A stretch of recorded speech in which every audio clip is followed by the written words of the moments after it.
Yeah, nigga. That's not crazy, man. Feel like I'm doing what's important. Whole team up and I enjoy it. Yeah, yeah. Ain't it even life with the sword? Hang them up, let them draw with the launch. Hey, feeling too black, too calm. Way too black, too calm. I'm feeling too black, too calm. I'm way too black, too calm. Yeah, nigga. I walk there looking too important. YAHANNA self-important. Got me here touring. This little friends gonna show me. See with the sweet, I'm snoring. Baby girl boring. Never say I'm looking too lordly. 1 + 1, 2 gorgeous. And damn modest. Curves on the phone, she hiding. Lame ass niggas, he dying. Nigga. Pass that whole couple thousand. Lookers on my wrist looking childish. Yeah, I'm riding. In the truth, green high mileage. Full rank on me, you wildin'. Nigga, you diving. Everybody style walk by me. So I'm cousin like Kobe Bryant. Yo, we get violent. Rock you out to sleep with the violin, nigga. Beats. Feel like I'm doing what's important. Whole team up and I enjoy it. Yeah, yeah. Ain't it even life with the sword? Hang them up, let them draw with the launch. Hey, feeling too black, too calm. Way too black, too calm. I'm feeling too black, too calm. I'm way too black, too calm. Yeah, I'm the real prince in the mirror. 2G16 nigga. Hey, I don't hear you. Boy, you niggas lame like a crapper. This is stupid ass nigga. Shalom is it? You got mad, see them bitch bastard. Do this ass nigga backstabber. Whip with the laughter. Lights on the floor like a tap up, nigga. And I'm shooting on sight. Pulling out my sword like a knife. Act up, you get sniped. Watch only right. Yeah, nigga, I'm out of sight. Pop up, deep in the night. Shout out to Christ. Learning this truth, change lives. Doing this for the most high. Yeah, it's on sight. Yeah. One West nigga. 1969, bitch. Feel like I'm doing what's important. Whole team up and I enjoy it. Yeah, yeah. Ain't it even life with the sword? Hang them up, let them draw with the launch. Hey, feeling too black, too calm. Way too black, too calm.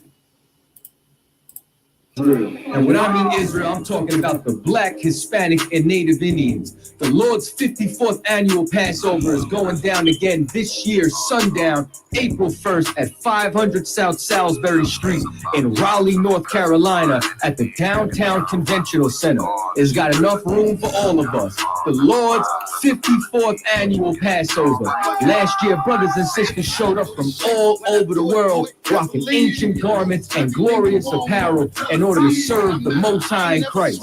Now, it's that time again. Commander General YAHANNA is putting out the decree for all brothers and sisters to show up sundown, April 1st in Raleigh, North Carolina. Join us at the Sheraton in Raleigh, the hotel right downtown. It's at 421 South Salisbury. The Passover is right up the block at the convention center, literally within walking distance. Make sure you pull up. Make sure that you do your due diligence because rooms are going fast and they are limited this weekend. You understand? We have months in advance of preparation. Do not wait till the last minute to get your room. The Lord's 54th annual Passover, Saturday, April 1st in Raleigh, North Carolina. Join us there.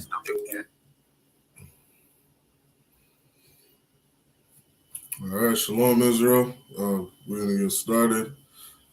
All right, let's clap it up.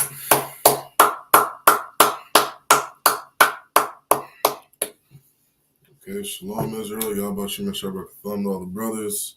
And Shalom, Yahweh Shem Thumb Shem Shabbat all the sisters.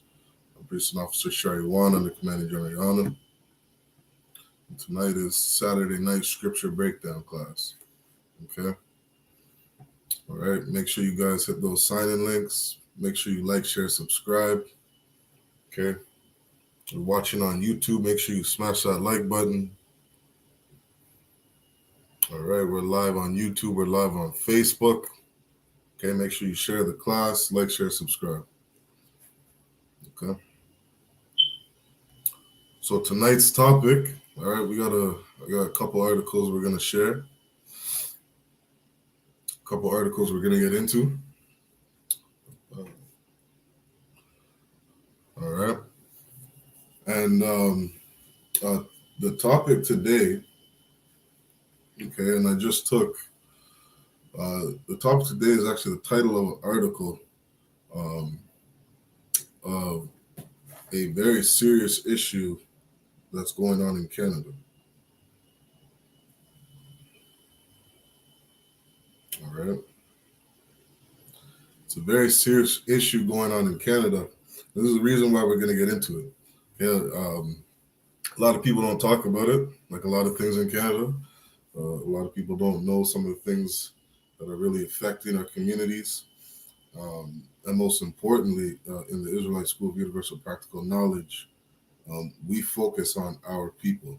Okay, we focus on the Black, Hispanic, and Native American household.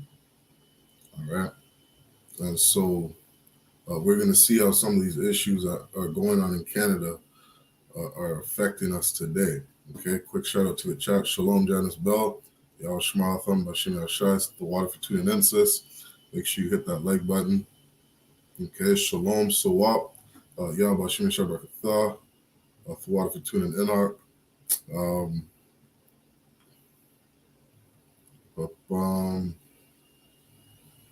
Yes, Salakia Swap. I'm not sure. I don't have your personal email or your professional email, so I'm not sure how you were getting in the streams before. But if you know how to get on the streams, you can go ahead and come in.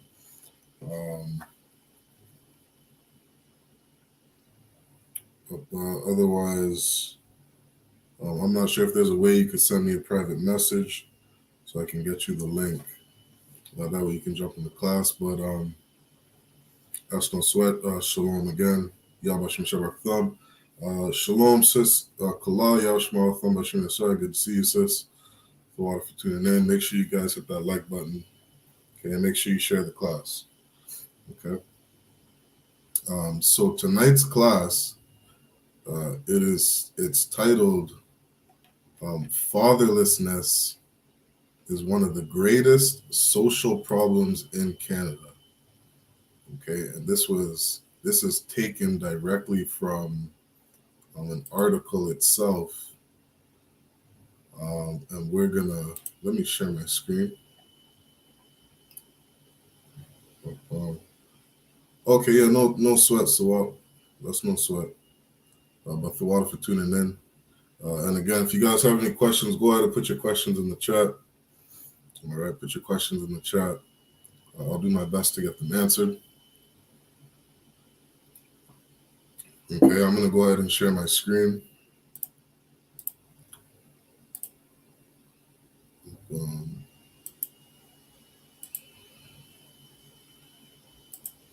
Okay, I got a couple articles. There's a couple articles that I got. I got about 3 articles. Okay, and depending on how the time goes, we'll see how we get through all of them. Okay, but let's jump right into this article.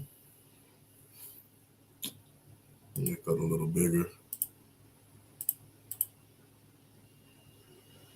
Okay, and if you want to open up this article on your own, I'll also put it in the chat.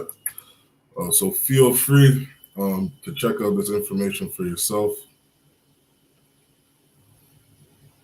Okay, this is a Canadian article, and it is touching on how fatherlessness in Canada is a serious social issue in Canada. Okay.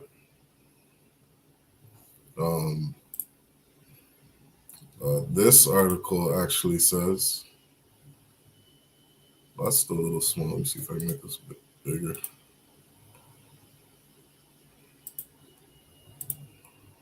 Okay, we'll go with that. So this article actually goes as far as to say that fatherlessness is one of the greatest social problems in Canada. Okay. Now, if you've grown up in Canada, this is, I know that, just speaking from my own personal experience, I did spend some years living living in the States, lived in Indianapolis for a bit, lived in Florida for a bit, but I've definitely spent most of my years here in Canada. I have never heard this to be a problem in Canada, right? I've never heard this to be an issue. I've never heard about this to be a problem. And this article says it is one of the greatest problems in Canada. Okay. So let's read on in the article. It says,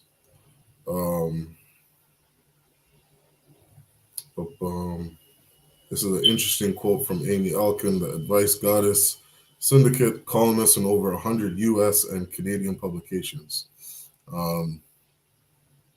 Now, this article, with this page here, it actually has a compilation of a good 50 different articles, and depending on how much time we have, we'll get into maybe which ones I find to kind of pique my interest the most. But right off the bat, it says, while the law allows women to turn casual sex into cash flow sex, why is it socially reprehensible for a man to leave a baby fatherless, but courageous, even admirable, for a woman to have a baby whom she knows will be so? Right? Which is an interesting question. Okay. Because Canadian law allows women legally to sell their bodies for sex. And not only are they legally allowed to sell their bodies for sex, but as you do some more research into, I guess, the different social systems in place for women in Canada, you'll find that a lot of these women, even when it comes to being single mothers, they're actually giving hundreds of incentives to do so. The government's giving out checks for like $600, $700 a month per child to some of these women, all the way until that child reaches age 18. And so, and this is listed as one of the issues in Canada as to why there's an insanely high increase of single mothers in Canada.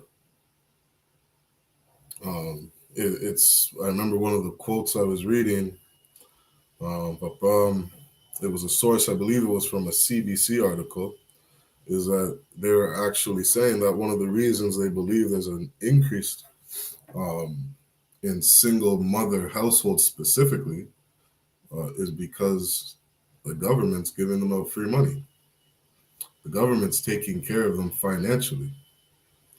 And so a lot of these women, they don't have a need for a man in the house for his monetary contribution.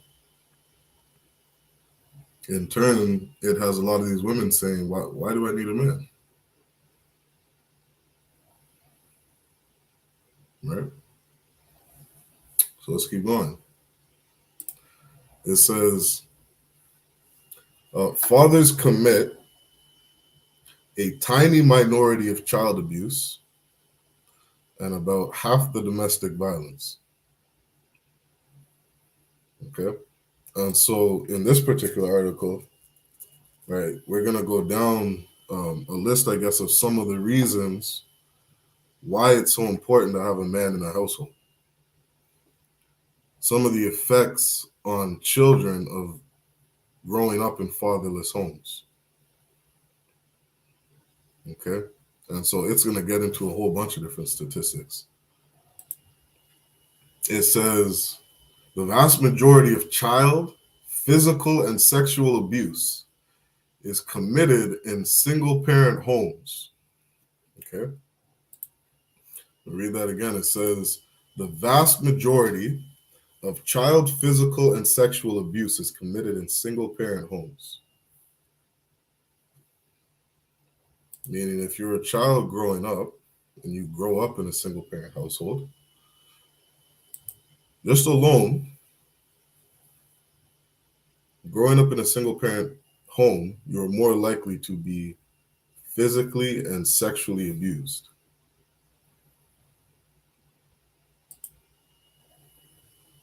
If I can finish the sentence, it goes on to say, homes usually where the father is not present.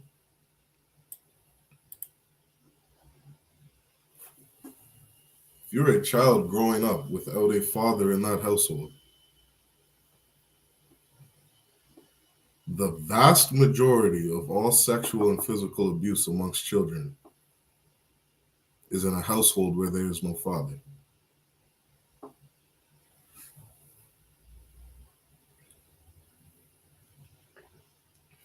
Okay?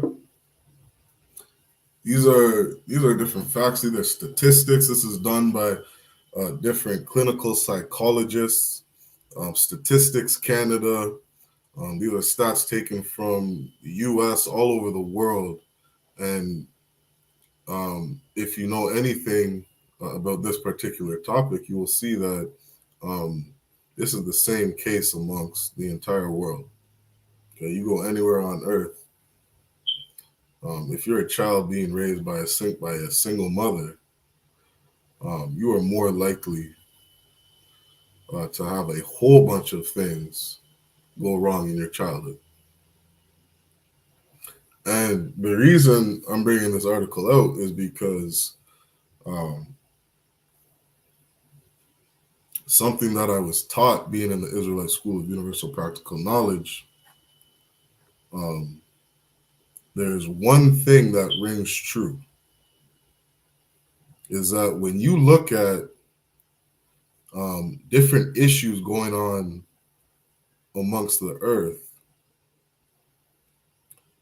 you are always going to find Blacks, Hispanics, and Native Americans as the number one target for all of these issues that go on. Blacks, Hispanics, and Native Americans, we are the number one for dying of diabetes. Okay? You are always going to see Blacks, Hispanics, and Native Americans at the top. The Black household in Canada is the number one household for single parent households. The Indigenous, and the funny thing about these stats is they always try to mix up or separate Blacks, Hispanics, and Native Americans. And in Canada, it's actually hard to find, which I can imagine it's similar in the States, maybe not as bad, but it's hard to find a lot of the specific stats to Blacks, Hispanics, and Native Americans because in all of the censuses, they always mix the Blacks that migrated here from around 1796 that were brought over here on slavery or ran to Canada trying to free slavery, or ran into Canada just to be enslaved. So from around the 1790s, the population of Blacks here living in Canada, a couple generations here in Canada, they always mix those in with Africans. They mix them in with Nigerians, people Congolese, just Somalian, Ethiopian, all these different African countries. They always mix Blacks who are the true children of Israel. Okay, a lot of these Blacks, mainly from the tribe of Judah or Benjamin, they always mix them in with Africans. So a lot of these stats are a little skewed, but you can see things like a majority of the single parent households, maybe they're immigrants coming in from the islands, okay, who we know to be either from the tribe of Levi or from the tribe of Benjamin. And so sometimes you got to kind of do some digging and some research to really find where the issue is amongst our people. But something that will always ring true is that you better believe that this is a massive issue amongst Indigenous and Blacks who are living in Canada. We are the #1 household for single parent households growing up here in Canada, which means, if I could read that again, it says the vast majority of child physical and sexual abuse is committed in single parent homes, usually where the father is not present. Okay. The point is that the majority of Blacks, Hispanics, and Native Indians growing up, you are the #1 demographic for growing up without a father in your home. Okay, let's keep reading. It says, contrary to public perception, research shows that the most likely physical abuser of a young child will be the child's mother, not a male in the household. You understand? This is, I appreciate articles like this because media would have you believe that there's a bunch of no good men running around, bunch of no good Black, Hispanic, and Native American men running around, right? Leaving these women to be single mothers to raise their kids on their own, abandoning their kids. When really, and I believe we're going to read some of that in this article, is that a lot of these judges and a lot of the stories know that's just not the case. You have Black men, Black, and when I say Black, I mean Black, Hispanic, and Native American men who are fighting for their kids at an alarming rate, fighting to be a part of that child's lives, fighting to be in their parents' lives, or to be a part of their family's lives. And in many cases, they're unable to just because they don't get along with the spouse or they don't get along with their ex. Okay, and all these things affect the kids. But there's not this mass number of Black men running around just not handling their business, right, as the media would have you believe. Right, let's keep reading. It says, the father is the parent most likely to be the protector of children. The presence of the father placed the child at lesser risk for child sexual abuse, according to David L.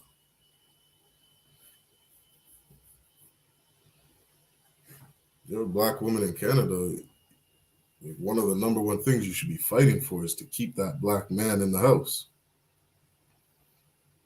That's your protection,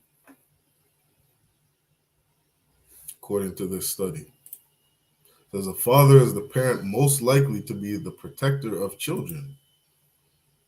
You want your children to grow up safe? You want your children to grow up in a safe environment to be protected? You need a Black man in that house,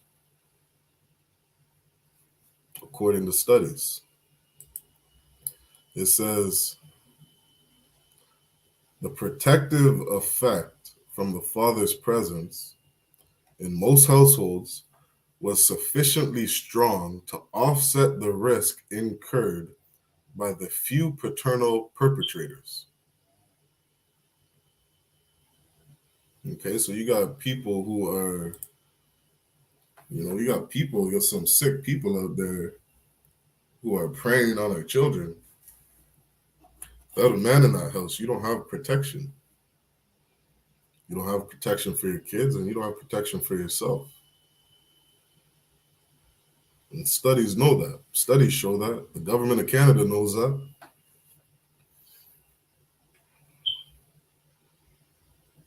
And that's why they have all these different so-called organizations that are here to help the Black woman, here to help the Hispanic and Native American woman. You find these organizations all over in Canada, right? And as Trooper Sawab said, it's the same. It's the same there over in the U.S. You find these organizations all over.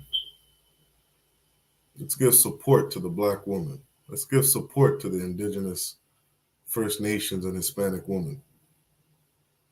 So I don't know if there's Sawab, you can correct me if I'm wrong. Maybe they don't have any services for Hispanic women out in the States. Last I seen, they were locking them up on the borders or locking them up on cages in the border. Right? But to the point is that there's services all over for these single mother households. Support everywhere for the Black woman. When really all they need is a Black man. All they really need is a man in that household.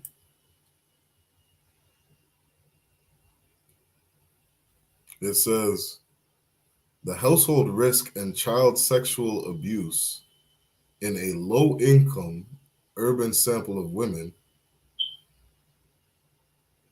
Oh, Salaki, I'd have to open that up. Let's keep going. It says, a British study found children are up to 33 times more likely to be abused when a live-in boyfriend or stepfather is present than an intact family. Okay. Now, Salaki, I hear this. I hear General Muhammad say this all the time in classes. Okay, if your brother or sister who's in the school, I'm sure you've heard this 100 times. When one of the people who are most likely to sexually abuse these children is a live-in boyfriend. You're a single mother and you go and you meet a new man and you bring him into the house.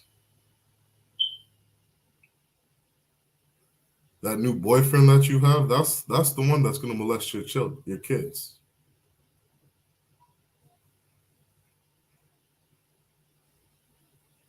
You understand? If you're a woman and you get a new boyfriend, you bring that man into the house and you have kids, good night.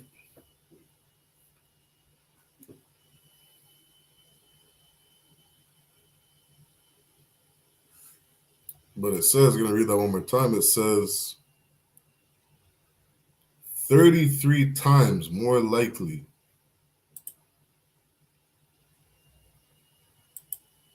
33 times more likely to be abused when a living boyfriend or stepfather is present in an intact family than in an intact family.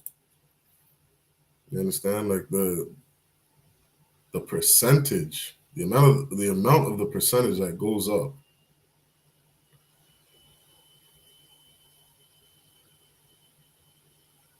Like you're asking, damn near begging your children to be abused. It's going to happen. And in today's society, with how overly sexualized everybody is, how many men are you bringing through that house?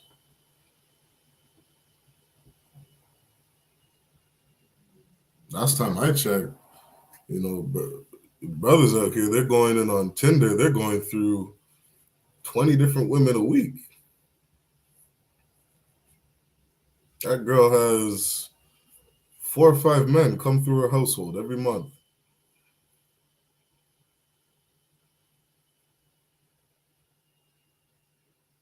You understand? You're damn near begging for something to go wrong with your kids.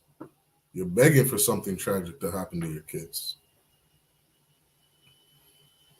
All right, let's keep going. It says,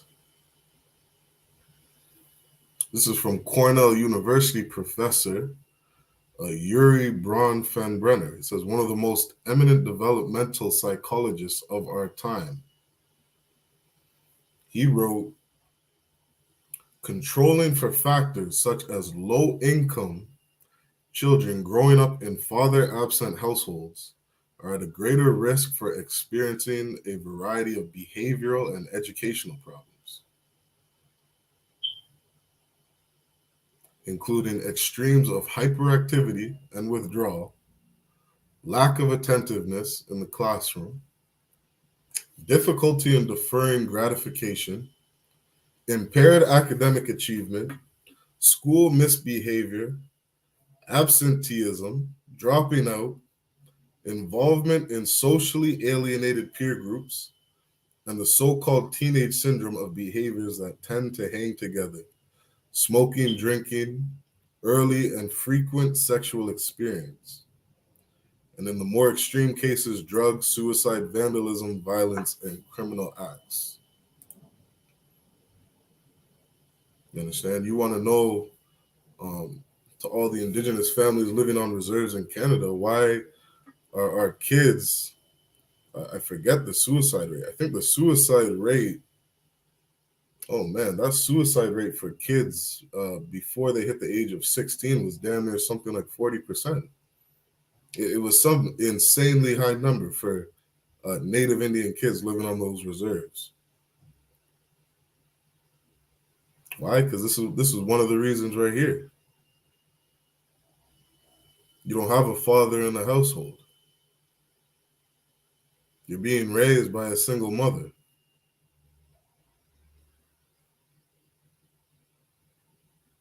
You want to know why drugs, suicide, violence, vandalism is running rampant on the reserves and the ghettos? It's because there is no father in the household.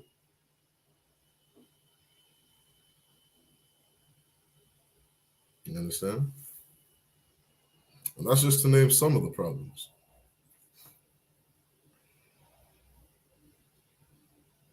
And again, when you look at these numbers, when you look at the amount of single parent households, the demographics in the communities who are affected most are the Black, Hispanic, and Native American communities, the Black, Hispanic, and Native American household.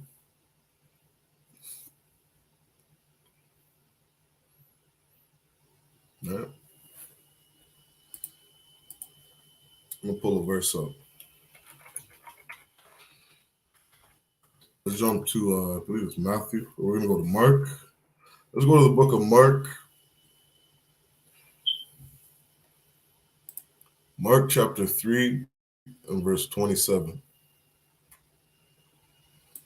Okay, this is Mark chapter 3 and verse 27. All right, I'll give you a second to get there with me. Mark chapter 3 and verse 27. Okay, again, if you're tuned in, make sure you hit that like button. Make sure you share the class. All right, and if you want to be a brother or sister in school, make sure you hit those sign-in links. Okay, and before the end of the class, make sure you sign out.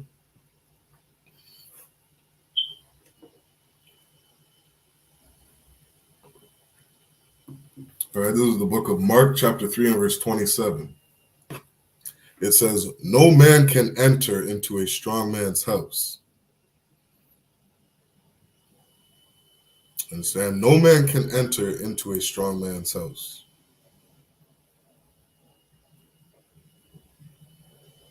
That's the protection of your house. Black, Hispanic, and Native American woman. You need a man there.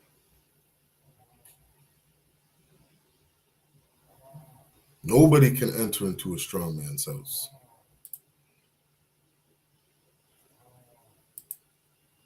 You understand? A strong man, not a feminine man, not a weak man, not a man that bows down to his woman, but a strong man.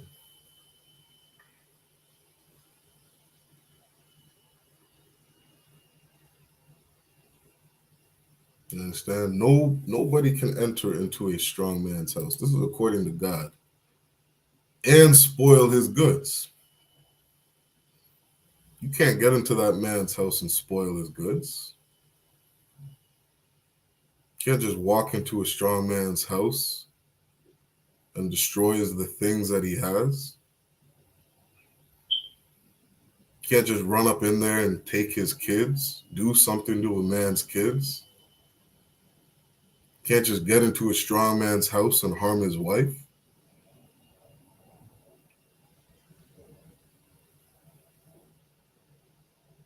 You understand? What's a strong man? Christ said, if you're a man, no greater man,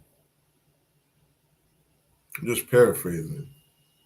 There's no greater man than this, one who's ready to lay his life down for his brothers, lay his life down for his friends. You're a Black, Hispanic, or Native American man in the I.S.U.P.K. You got to be ready to die for the people that you care about. That's what a strong man does. You got to be ready to die for your wife, die for your kids, die for your family, to protect them at all costs.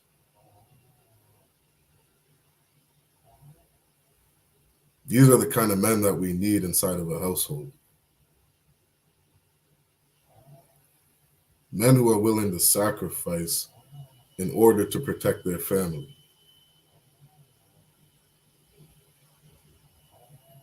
You understand? That's a strong man. It's a man of integrity. You're not getting into that man's house and spoiling his goods.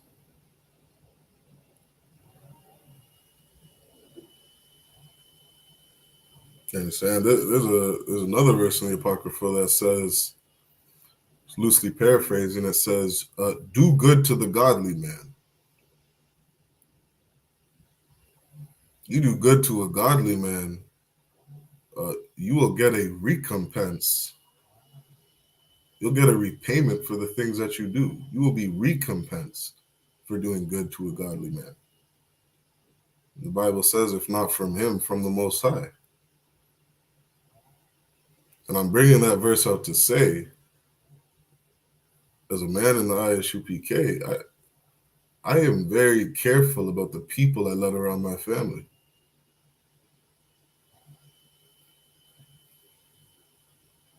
You understand? I don't just let anybody near my family. I don't talk to people who are not in the Israelite school of UPK. Barely. Because the people in the I.S.U.P.K, they are good men. They are godly men. I'm not worried about bringing Officer Bond into my house. He's a godly man. He's a man of integrity.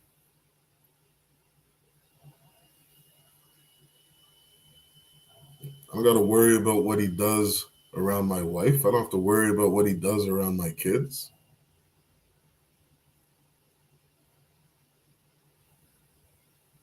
That's what a strong man does.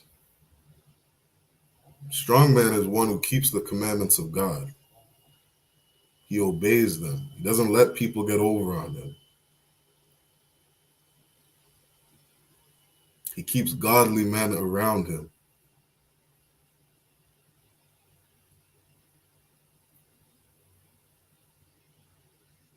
You understand? Whereas a weak man is gonna let his cousin into his house who's been struggling with drugs for the last 15 years. You got a cousin, he asks you, hey, I just need a place to stay for a couple weeks. I'm just down on my luck. Next you know, he's there for a month. Next you know, he's there for 2 months. Stealing money out of your wallet. Taking some of the items out of your house, selling them so that he can buy or pay for his drug addiction.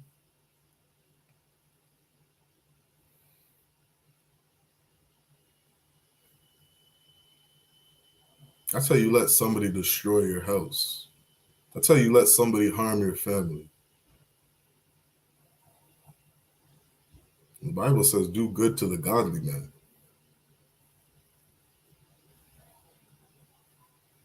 Those people are going to help build your household.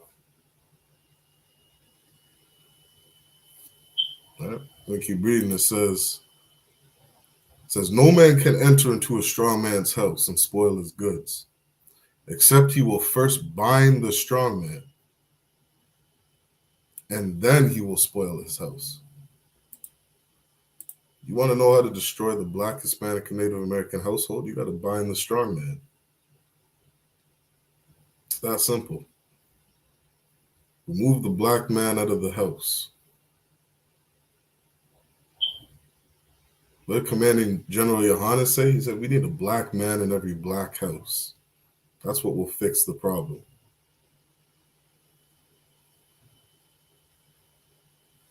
To fix the black family, fix the black household. Raise up men, raise up strong men to have a strong family unit. Right? Why? Because what does this article say? It says, if you don't, your kids are going to have hyperactivity and withdrawal, lack of attentiveness in the classroom.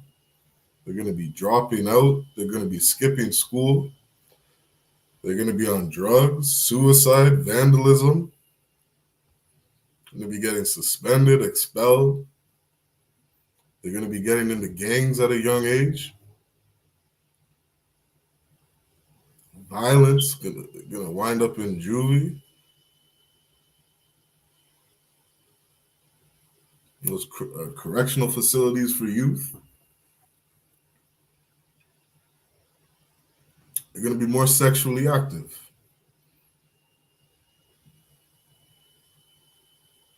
They're the ones who are getting these women pregnant at the age of 15, 16. At that age, your mind shouldn't be anything on women. You have a strong man in the house, your children aren't going to have their mind on women at that age. Not worried about getting married. They're not worried about getting a woman. But you remove that man from the household, these are the issues that you're going to have.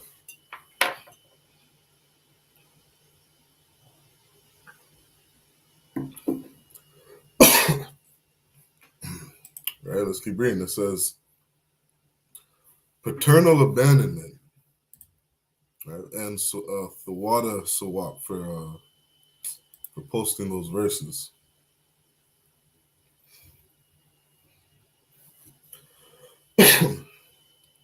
Right, every time you come to classes, you want to stay tuned in.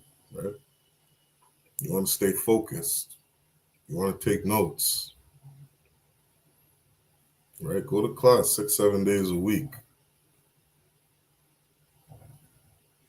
Right, just keep growing, keep growing. Right, that's how we'll fix the problems in our communities. It says, Slovakia, where am I at? So we're at paternal abandonment. Okay, it says research, mainly in the United States, published in referred journals by respected scholars like Sanford Braver, so and so and so. It says, and corroborated by the professional experience of authors as ideologically diverse as constant Aarons, share height, so and so. It says it indicates, so all these people indicate that paternal abandonment cannot account for widespread fatherlessness. So now that's an interesting stat to know.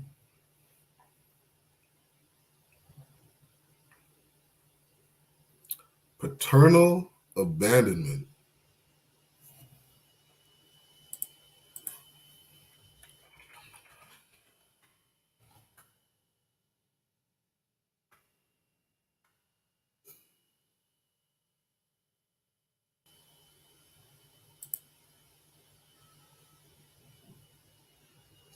It says father, so paternal, another word for paternal is a father. Okay. Paternal abandonment cannot account for widespread fatherlessness. And I read some other articles, right, kind of on this topic, which is just letting you know that a lot of these researchers are telling you that just because a relationship does not work out, just because a man and a woman divorce, They're saying that stats say that that is not the main reason for fatherlessness. Meaning, you're a man and a woman and you don't work out, that doesn't mean that that man is not going to be around for your kids. It does not account for the widespread fatherlessness. Which is funny because damn near every woman that I've ever run into, when these women are divorced, you always go to ask them like, oh, so why didn't your marriage work? Why isn't that man around? Majority of them, they'll never tell you, they'll always tell you that that man is good for nothing. He's a bad father. He was a bad husband. He's not here for his kids. Never shows up to his kids' birthdays. Never shows up to his kids' schools. This is what a lot of women will be out there saying. This is what a lot of the media portrays. When in fact, the statistics say this is not the reason for fatherlessness. At least it doesn't account for the widespread of fatherlessness. And another article that I have when we get to it, we're going to touch a little bit more on that.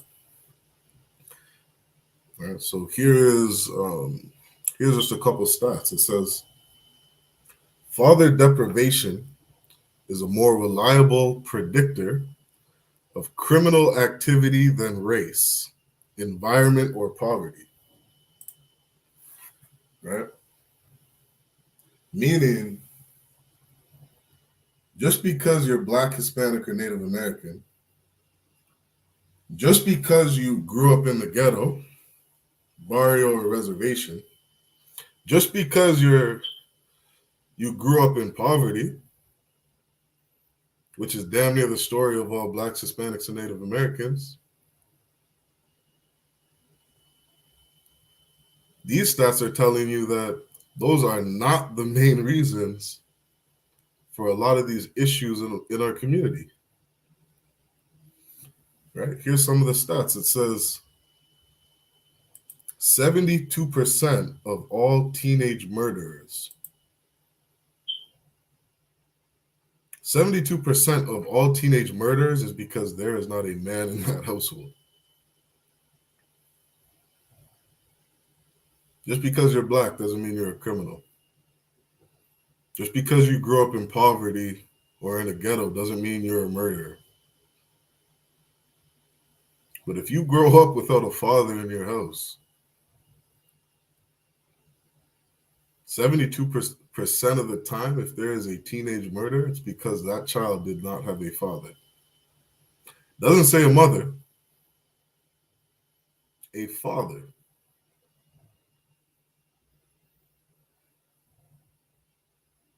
Maybe the government should rethink about giving all these women the kids all the time. Giving women, what do you call that? Full custody. Maybe the government of Canada, if this is such an issue in Canada, as this article says, is one of the greatest social issues in Canada, maybe the government of Canada and these judges should start giving these kids over to the father.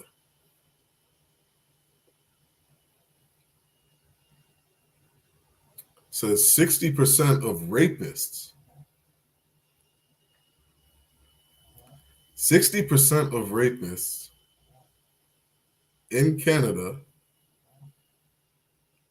grew up without a father. 70% of kids incarcerated,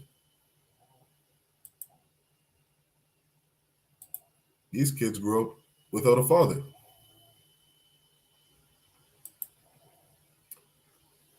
Twice as likely to quit school, 11 times more likely to be violent. 3 of 4 teen suicides, 3 of 4, 75% of all suicides, that child grew up without a man in the household.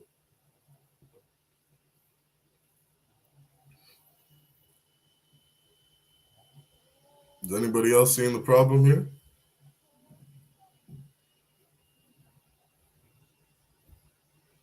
You want to fix suicides amongst teens over on those reservations? These children need a father. They need a man in that house. 80% of the adolescents in psychiatric hospitals, 80% grew up without a father. 90% of runaways, ooh-wee. Damn right, so 90% of runaways. I was driving in northern Canada one time, and there was a sign. They had some big poster, some big billboard up saying, please stop touching our women. Please stop taking the Native Indian women.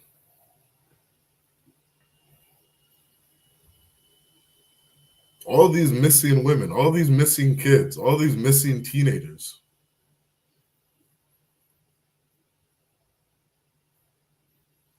Showing up 2 months later, frozen in some ice bank. Showing up on another side of the country 3 years later, being found with some grown-ass man who they have a relationship with.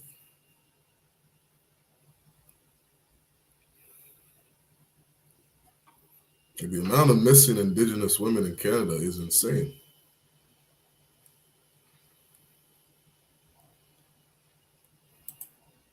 Yeah, you're damn right, Trooper Sawat.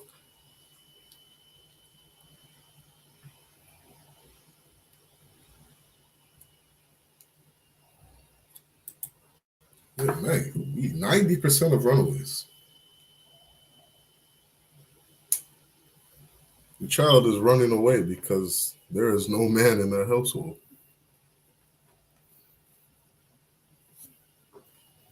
All right, let's keep going.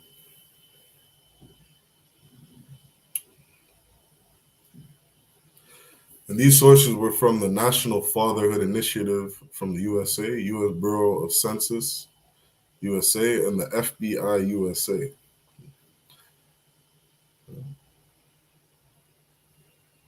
It says father deprivation is a serious form of child abuse. I'm calling this child abuse. Serious form of child abuse that is institutionalized and entrenched within our legal system. So what's the Fatherhood Initiative of USA? What's the U.S. Bureau of Census of the USA? What's the FBI saying? They're saying it's the reason for father deprivation is because it's entrenched within our legal system.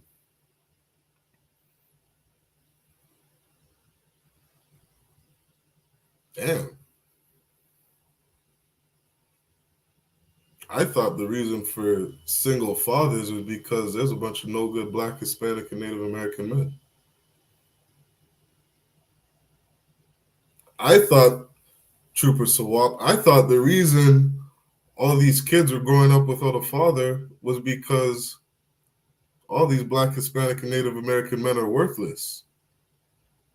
We don't handle our responsibilities. We don't take care of our women. We're out running around with our other families, running around with another woman. We don't come home enough. We're not making our women happy, Trooper Sawat. I thought that was the reason for all these single parent households, all these single mothers running around. Not according to the FBI. According to the FBI, the reason for this is because it's entrenched within our legal system.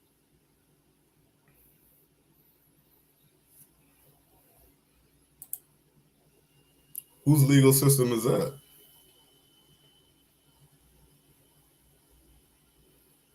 Canada.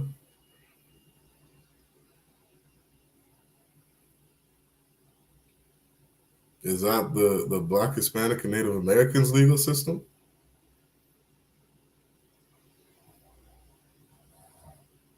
Something you're going to learn by joining the Israelite School of UPK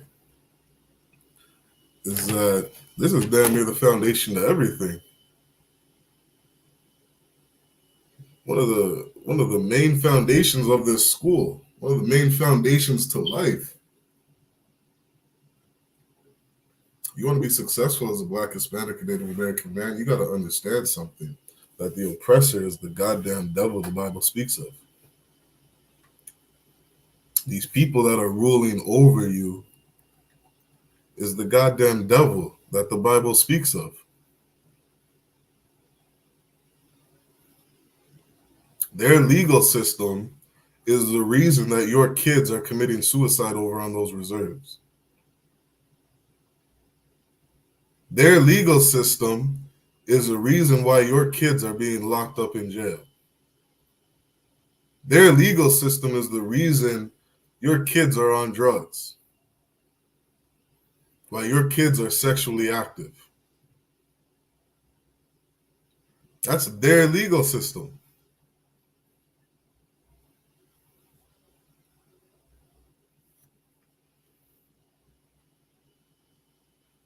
Let's keep reading. It says, powerful sexist people have a vested interest in diminishing the role of men. I'm going to say that again. Powerful sexist people have a vested interest in diminishing the role of men.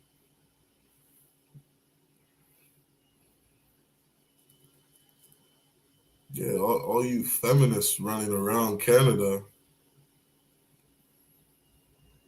saying women's rights, women empowerment, women's rights. Powerful sexist people have a vested interest. Powerful people, Trooper Sawap, people with influence, people with money, people who can make things happen over here in Canada. They have a vested interest in diminishing the role of a man.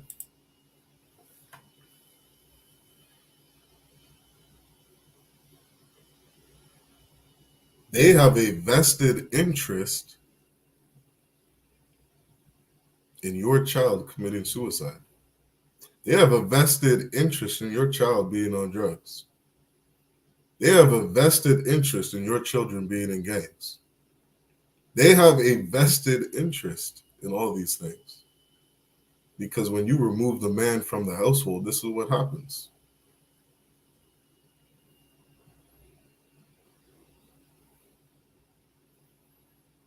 And we as a people, Blacks, Hispanics, and Native Americans, we as a people, we got to understand this so that we can stop competing against one another inside the household. So that we as a people, the Black, Hispanic, and Native American man and woman can stop looking at each other like we're the problem.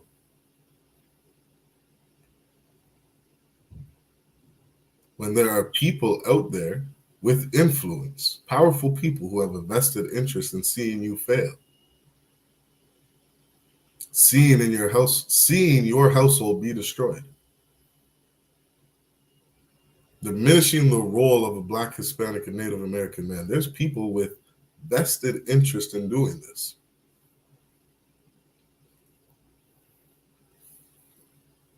You understand? These are my words. This is according to this study. This is according to the FBI. This is according to the National Fatherhood Institute of the USA.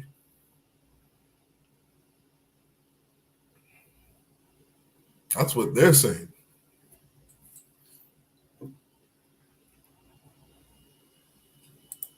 Let's keep reading. It says, research proves that children thrive with the active and meaningful participation of both biological parents, and is true for post-divorce families.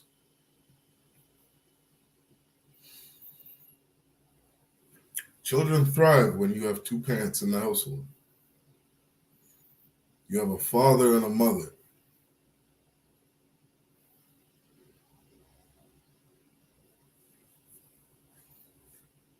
Understand? That's what research says. Research proves, not just said, research proves that children thrive with the active and meaningful participation of both biological parents.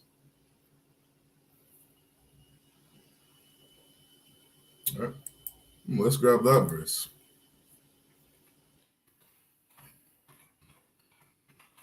So the book of Genesis, Genesis 2:24.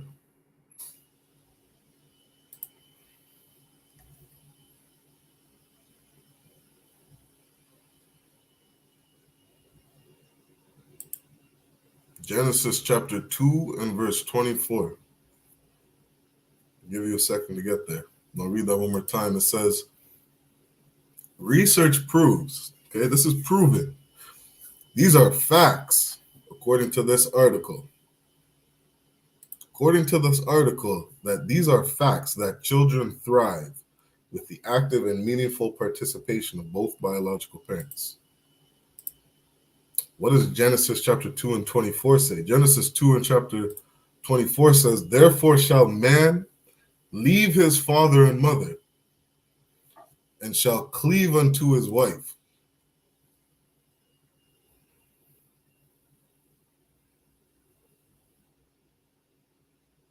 Are they teaching this in the Christian church? Everybody's running around with the Bible.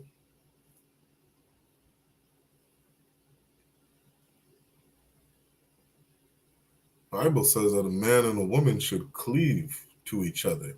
A man should cleave unto his wife. He should leave his mother and his father. He should leave his household and start a new family.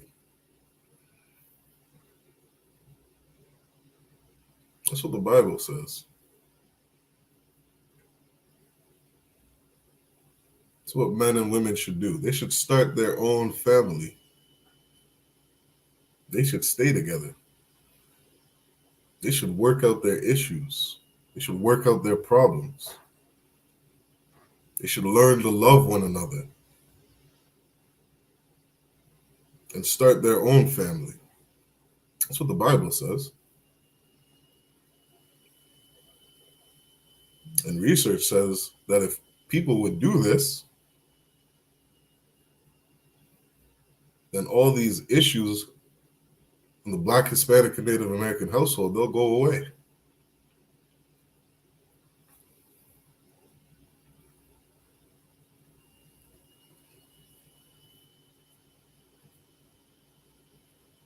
Which is the greatest thing I've found coming out of the Christian church is that when are we as a people going to stop making excuses not to obey the Most High? When are we as a people going to stop making excuses and actually do what this Bible says?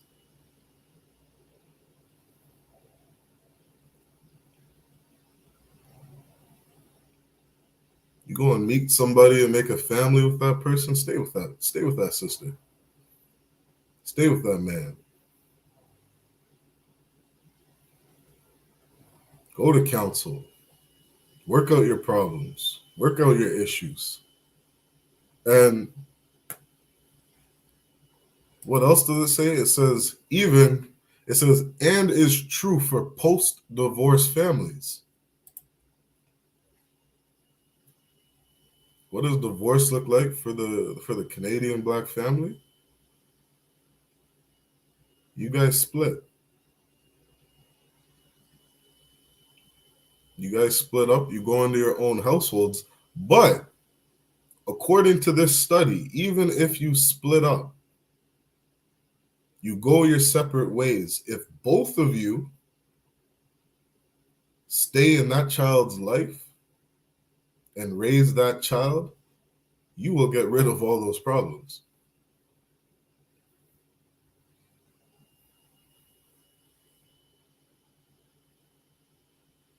That's a lesson that every Black, Hispanic, Native American man and women need to learn. Is that okay? You guys are fighting all the time. You guys can't work it out, quote unquote, work it out. You two can't live together. Well, maybe you should live in separate households and still raise those kids. Maybe you don't have to leave each other. Maybe you don't have to divorce. Maybe you can just leave and live in separate households.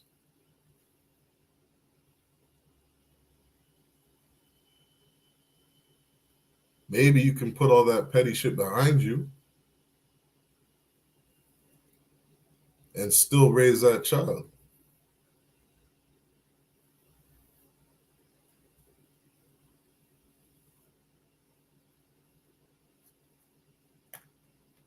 Well, let's keep reading. It says, the importance of father love, history and contemporary evidence.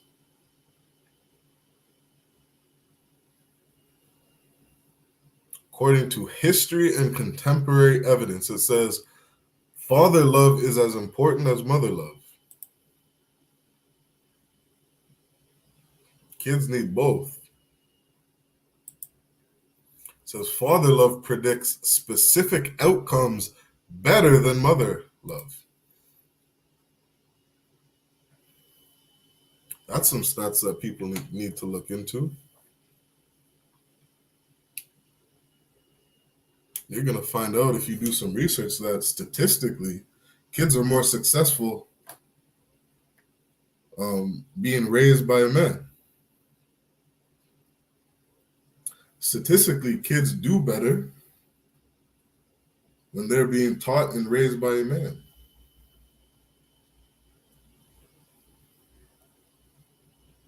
History and contemporary evidence agrees with it. It says father love is the sole significant predictor of specific outcomes. Father love moderates the influence of mother love.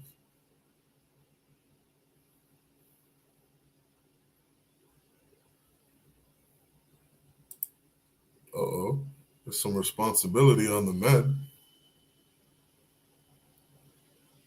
Maybe that Black man in that household is responsible for that woman.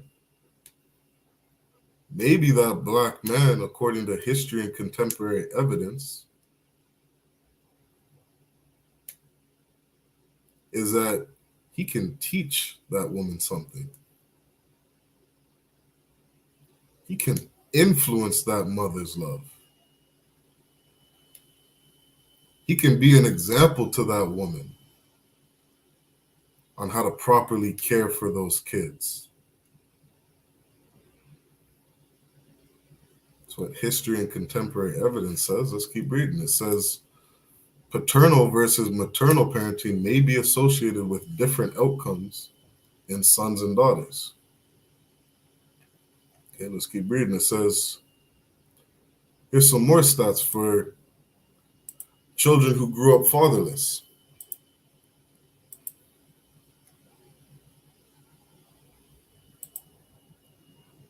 Oh, yeah, I like stats. I like stats. You can't run away from stats. This is what's going on in Canada, Black man, Hispanic man, Native American man.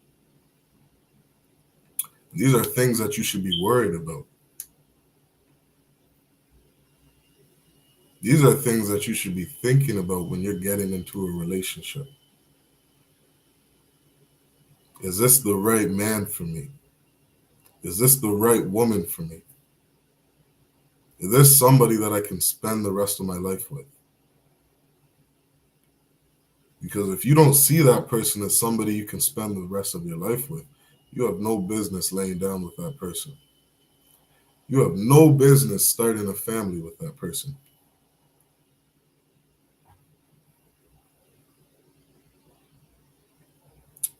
Because when you remove a father from the household, according to this article, that's child abuse. You're going to destroy that child. You're going to destroy that household. You're going to destroy that family if you two can't work it out. It says children are 8 times more likely to go to prison.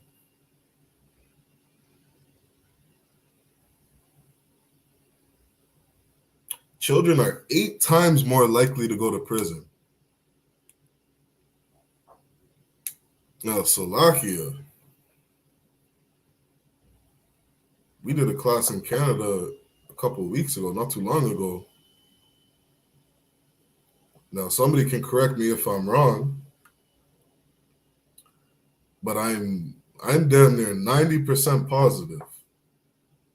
And this is where you gotta do some research to understand what's going on here over in Canada. This article says that kids are 8 times more likely to go to prison if they grow up without a father in that household. Something I learned about the incarceration rate for Canadians, for Black, Hispanic, and Native American Canadians here in Canada, is that we collectively make up, Blacks, Hispanics, and Native Americans, we collectively make up less than 7% of the entire population of Canada. Yet, we make up 60% of the prison population here in Canada.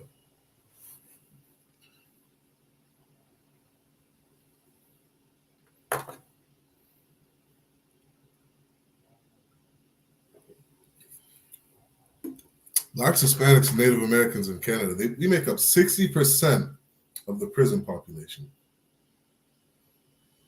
And we account for less than, we're probably more like 5% of the entire population of Canada.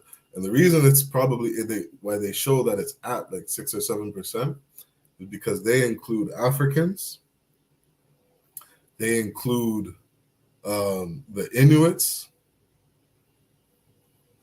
what else?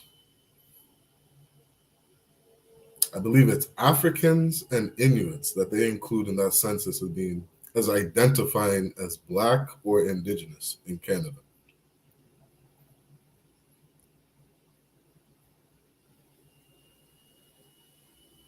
Now, according to this study, if you are a Black, Hispanic, or Native American child growing up without a father, you are 8 times more likely to go to prison.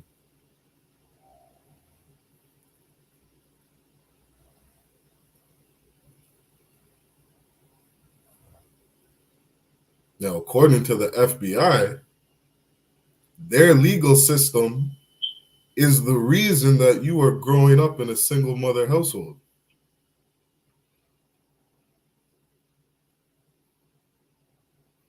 Your oppressor is the reason that your kids are in jail. His legal system is the reason that your kids are in jail. His legal system is the reason that Blacks, Hispanics, and Native Americans make up damn near the entire prison population in Canada. All right. I'll be right back. Hold that thought.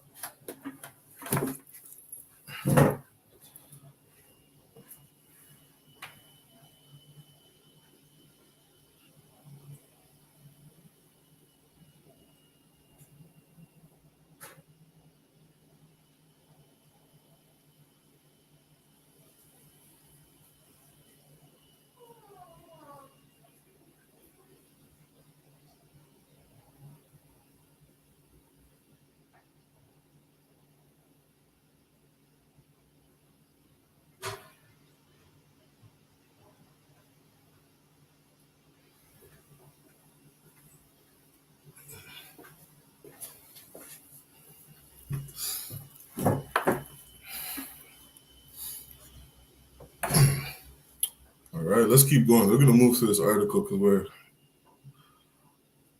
running lower on the time. All right, let's keep moving through this. All right, these are just some stats that says kids are 5 times more likely to commit suicide 20 times more likely to have behavioral problems, 20 times more likely to become rapists, 32 times more likely to become runaways, 10 times more likely to abuse chemical substances, 9 times more likely to drop out of high school, 1/10 as likely to get A's in school. That's from the Institute for the Study of Civil Society in the UK.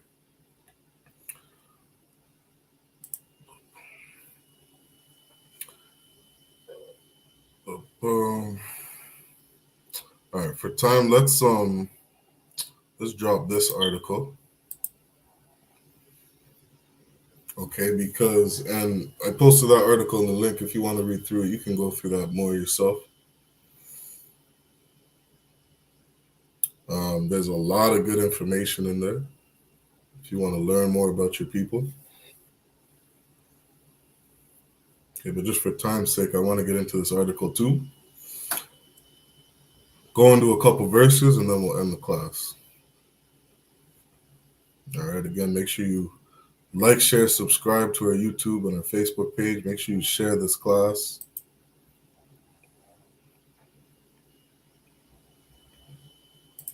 How do you sponsor this class? Hit that like button.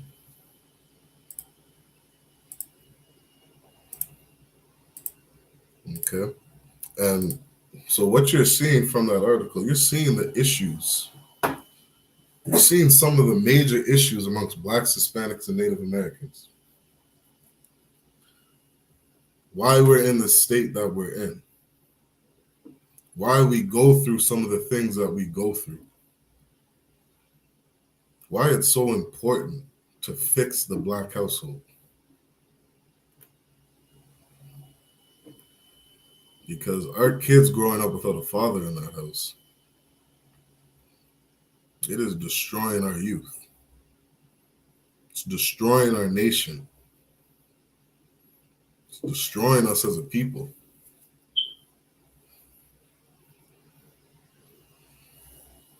And how do you go to war and combat that if you don't even understand why you're in the situation you are?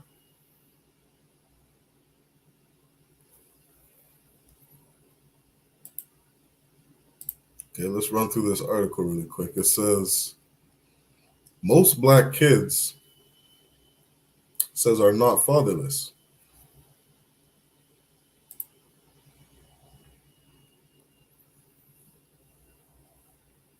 Okay, most Black kids are not fatherless.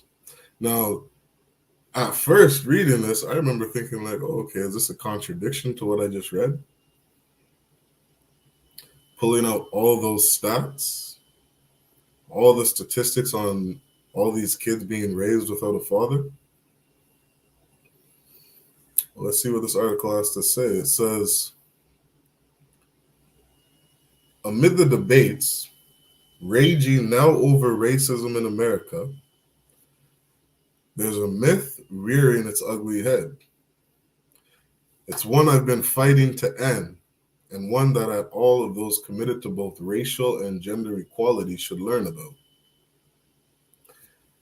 The myth is that most Black fathers are absent from their homes, or that most Black children grow up without their fathers.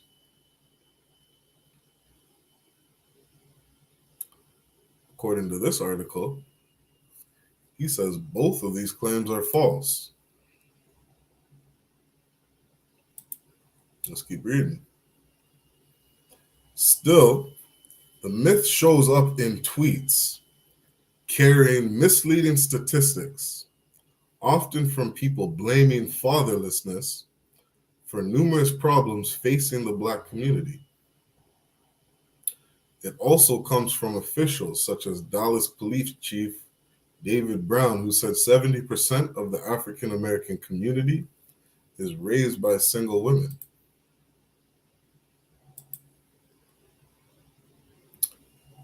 He says, for my book, All In, I set out to show the truth about today's dads. that included devoting a chapter specifically to the myths about African American fathers. Here are just a couple of the facts. He says most Black fathers live with their children. There are about 2.5 million who live with their children and 1.7 million who don't, according to the CDC. Black dads who live with their children are actually the most involved fathers of all. On average, a CDC study found. Now, this is something that Blacks, Hispanics, and Native Americans need to understand. Okay? There is a myth. This is something that is not true. That you have a bunch of worthless, no good men walking around in this society. Now, he goes on to say, well, let's keep reading. He goes on to say, but why do other statistics, such as what Brown said, paint such a different and more dire picture? Brown referred to single women. This means unmarried. Having unmarried parents does not make a child fatherless. Some unmarried couples live and raise children together. Many studies of fatherlessness also mistakenly use housing as their sole determinant. This is why fatherless statistics in general are inflated. Many children of divorced parents don't share a legal address with their fathers, but still see their fathers often. They're not fatherless. Now, this is something that Blacks, Hispanics, and Native Americans need to understand. Is that this oppressor is extremely cunning. And General Muhammad did a beautiful class on this not too long ago on the image of the Black man.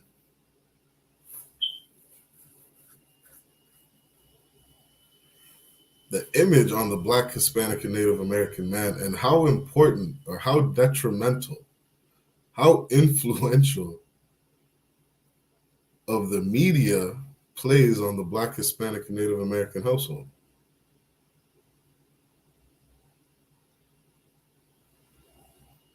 Because in reality,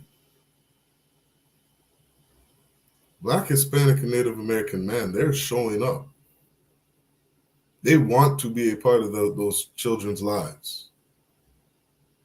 They want to raise their kids. They love their kids. They want to teach them. They want to protect them.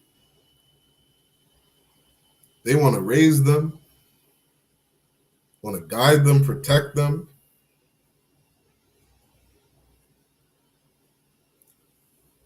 But the FBI understands that the Canadian legal system is what is keeping Black fathers out of the household.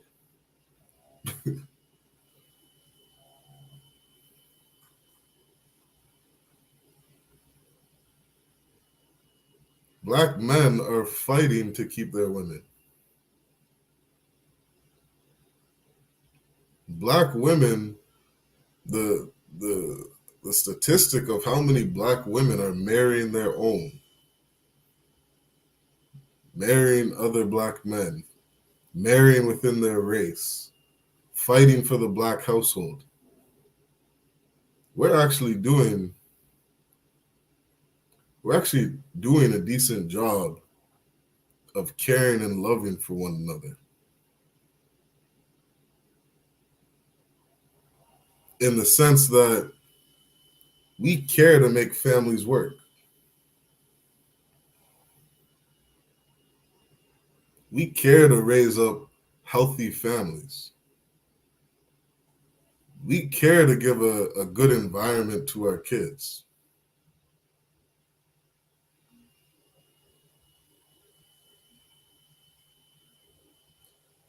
But because of oppression, because of these different legal systems that are in place, because of all the different barriers that they put on our people, things like child support, the legal system favoring custody for women, all these different activist groups who are trying to tear down the black men.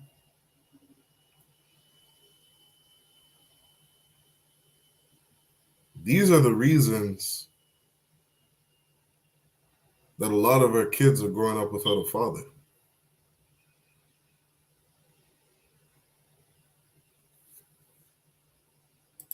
Like, this guy's doing studies and he's realizing that like, these men are fighting to see their kids. He said, he made a point to say, let me highlight that. Zoom in a bit. He says, black dads who live with their children are actually the most involved fathers of all. On average, a CDC study found.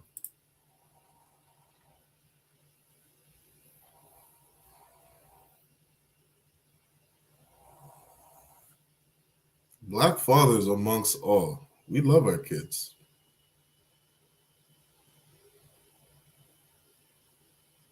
We are the most active men amongst our kids' lives. We show up. We're there to try to discipline our kids so that they're not doing nonsense.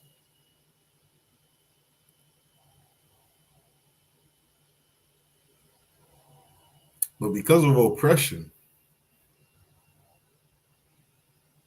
because the oppressor is the devil that the Bible speaks of, this is why we're sitting in jail cells. This is why we're doing all this substance abuse is going on in our communities.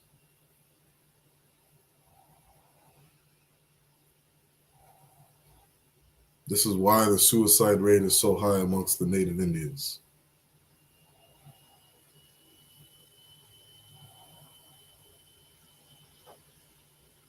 Does anybody remember the 60s scoop? You had all these different residential schools tearing these kids away from their families.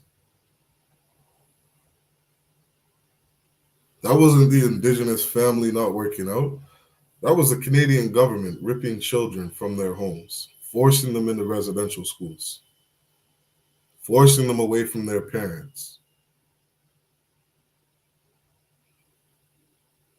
And then in the 60s, when some of these, after that, these families are all torn apart, the Canadian government comes in and starts saying, because of the condition of your household, because of the poverty that you live in, you guys aren't fit to raise your kids. It was such a massive issue in Canada, they termed it the 60s scoop. Canadian government went from forcing these kids into residential schools to forcing our brothers and sisters into orphanages.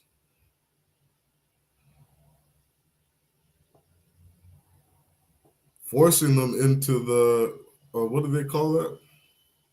What's the other word for orphanage? But the Canadian government started forcing these kids out of their homes and into the care of the Canadian government by the thousands.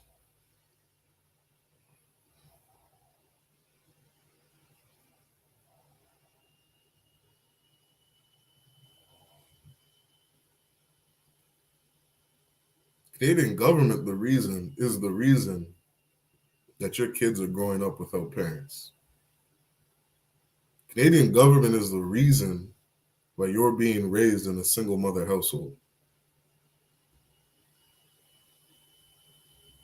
Because a Black, Hispanic, and Native American man, we love our kids.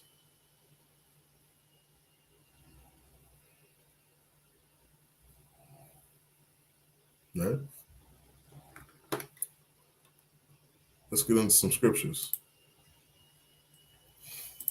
Let's go to the book of, let's go to 1 Corinthians.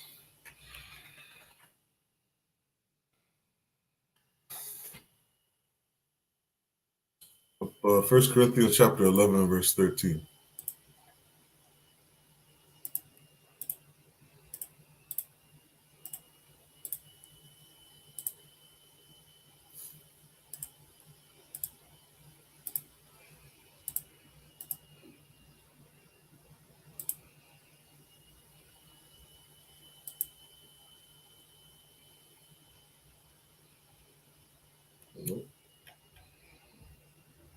Slaki, verse 3. Okay, 1 Corinthians chapter 11 verse 3 says, "But I would have you know that the head of every man is Christ."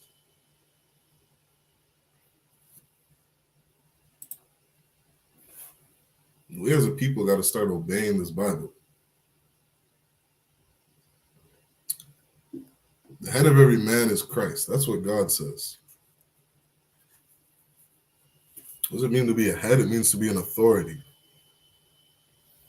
If you're a Black, Hispanic, or Native American man, your authority is Christ. He needs to be your authority.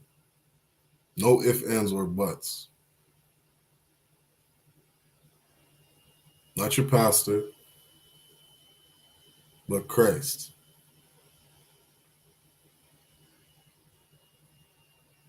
Says the head of every man is Christ. Your authority is Christ. That is who you submit yourself to. It says, and the head of the woman is a man. A Black, Hispanic, Native American woman, you need to submit yourself to that man. That man who has submitted himself to Christ.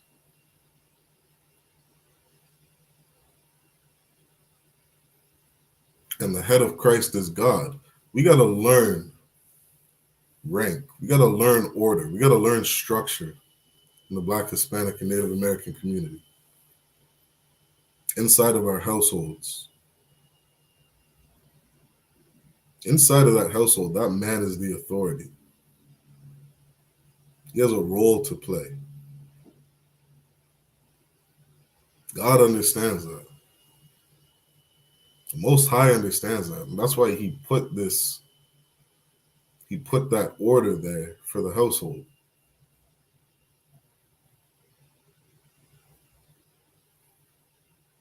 This is something that we have to come back to.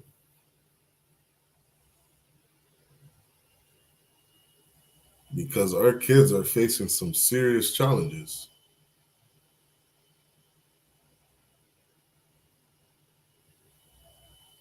You understand? The Most High told Eve, because she disobeyed her husband,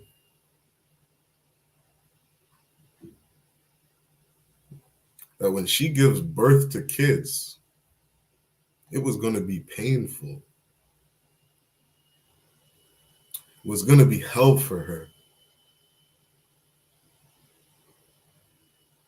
It's going to be hell for her because she's outside of the protection of the Most High.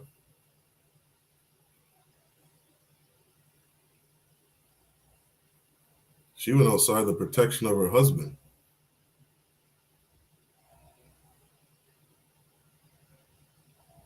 Your Black, Hispanic, and Native American sister here in North and South Central America, or anywhere on earth, it's going to be a painful thing raising those kids. It's going to be a painful thing raising kids outside of the authority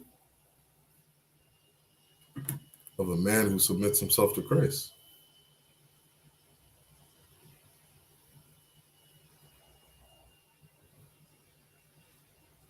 You understand? Christ said that the kingdom of heaven is within you.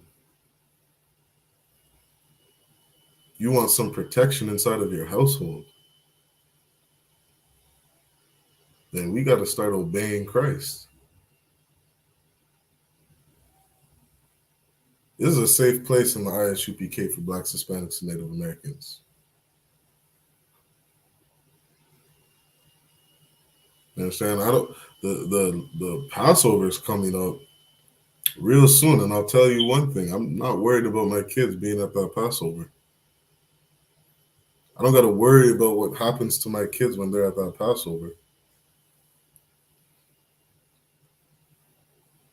Got to worry about somebody giving my kids some kind of candy that's laced with something.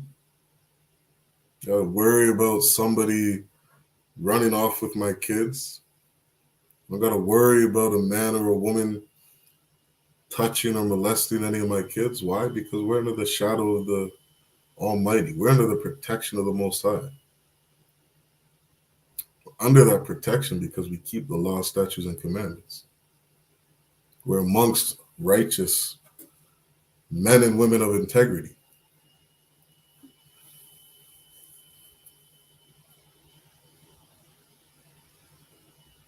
We only get that by submitting ourselves to the order that the Most High put here for us. All right, let's drop that. Let's go to Proverbs chapter 31 and verse 3.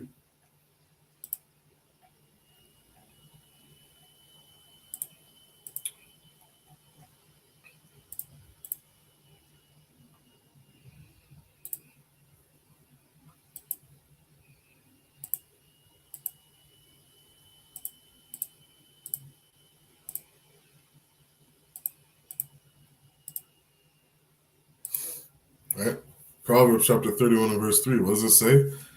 Give not thy strength unto women.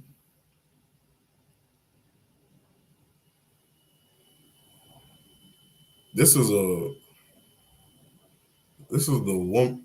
words of a woman giving advice to her son. You understand? You're a woman, you're a sister, Black, Hispanic, or Native American sister. There's nothing wrong with teaching your children.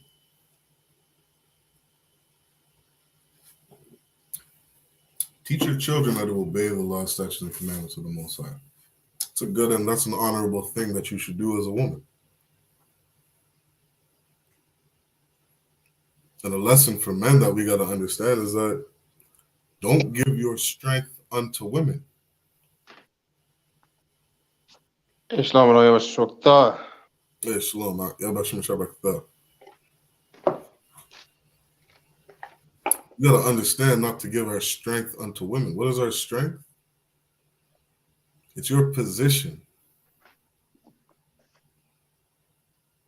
You understand? You are the head of that household. You are the leader of that household.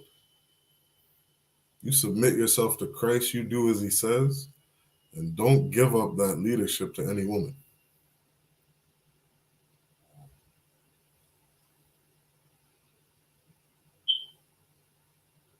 You understand? You're the strong man in that household. You're the one that's going to prevent your kids from going to jail. You're the ones who's going to prevent your kids from suicide, from substance abuse, from being a Crip or a Blood. That's what you're going to do as a man.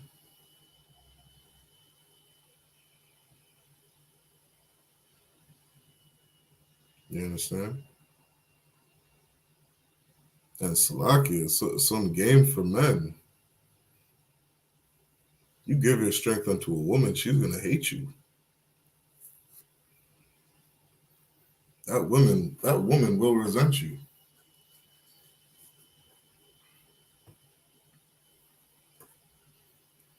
Because she wasn't meant to lead.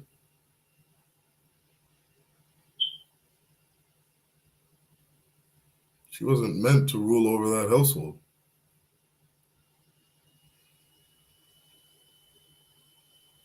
Karawakan. We see the result of all these kids growing up in single mother households, being raised by a woman. You understand? And when I say that, don't think that if you got a black man and a woman in that household, but you as a man give up your authority to a woman, you let her raise the kids, you let her discipline the kids, that woman will destroy those kids.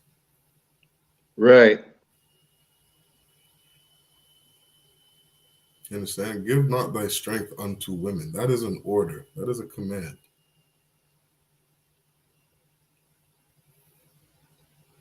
That's something that will fix the black household. Right?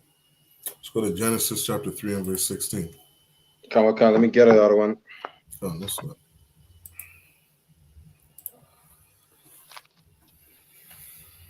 Karawakan, I got it. Oh, yeah? This is the book of Genesis chapter 3, verse 16. Unto the woman he said, I will greatly multiply thy sorrow and thy conception. Keep reading. Karawakan, in sorrow thou shalt bring forth children. Read. Karawakan, and thy desire shall be to thy husband. Keep going. Karawakan, he shall rule over thee. That's what I want. That's what the Most High said. That man will rule over you. You understand? There's no 50-50 in my household. You understand? I'm not looking at my wife as she's my equal. You understand? That is not your equal. That woman you are to rule over. You are to tell her what to do and what not to do. Karawakan. You understand? That's your position as a man in the household. And we see the effects of not following that as a people. So, like it, Brock, you missed some of those statistics I was bringing out earlier. Good night. Suicide, substance abuse, being promiscuous, sexually active at a young age, prison, being put in prison, suicide, being absent from school, misbehaving in school, dropping out of school. All these things come from being raised by a single mother. Right. You understand? All these things come from not having a man ruling over his household.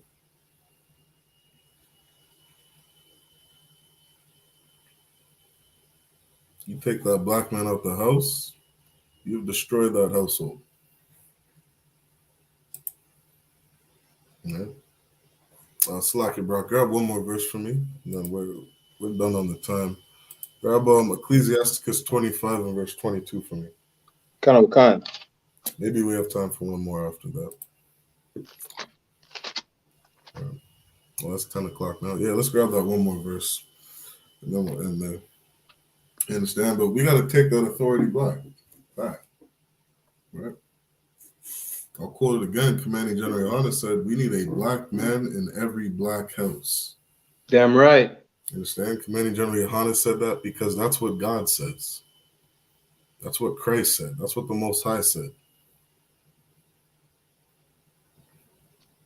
And if we don't do that, we're just going to keep destroying our kids. All right?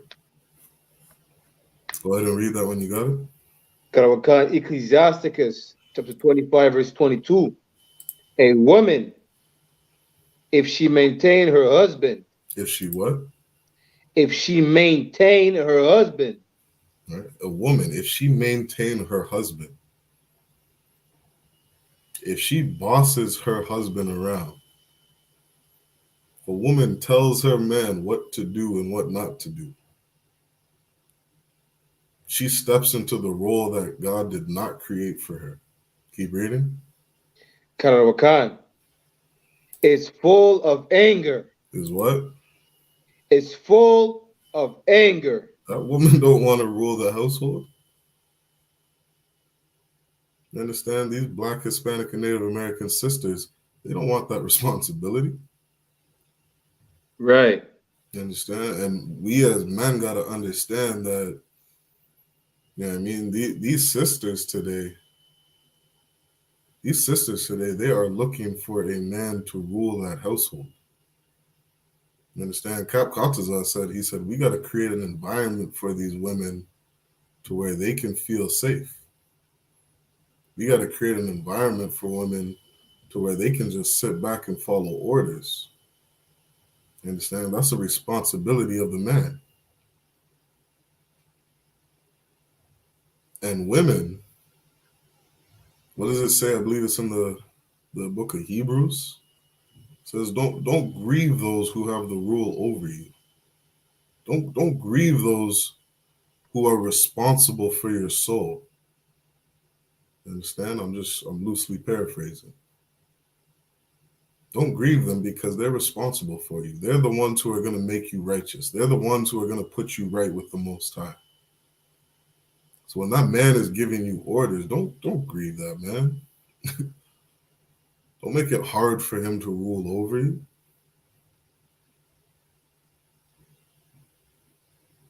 You understand?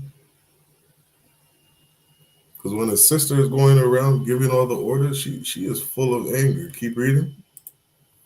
Karawakan, impudency. Read.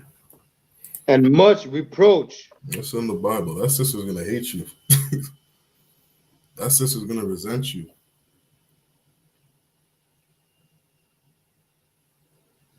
Because that's not her position in that household. You understand? You want to fix the generation. What do they always say? What do they always say in the Christian church? Oh, let's break generational curses. To break all these bondages of Satan and this and that and shum dibbity bum bum and it's Nice. you know what I mean? You want to break generational curses, put a black man inside the house. Black men, take back your authority, take back your rulership. Don't give your strength over to these women. That's your position in that household.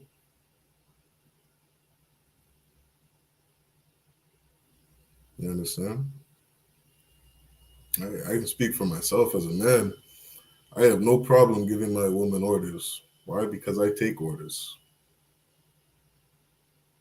When a man above me tells me to do something, it's sir, yes, sir. When I look at my wife, I expect the same. You understand? Wives. Some of you brothers got 5 wives, 10 wives running around. You understand? You are in charge of all of them. It's your responsibility to instruct them. All right?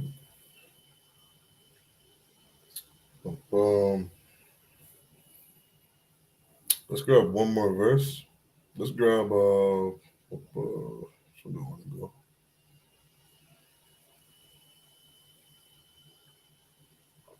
Grab 1 Timothy chapter 2 and 11. Karawakan. 1 Timothy chapter 2, verse 11. Let the women learn in silence with all subjection. All right? Let the woman learn in silence with all subjection. All right? Going on to what I was saying earlier, don't grieve that man that's over you.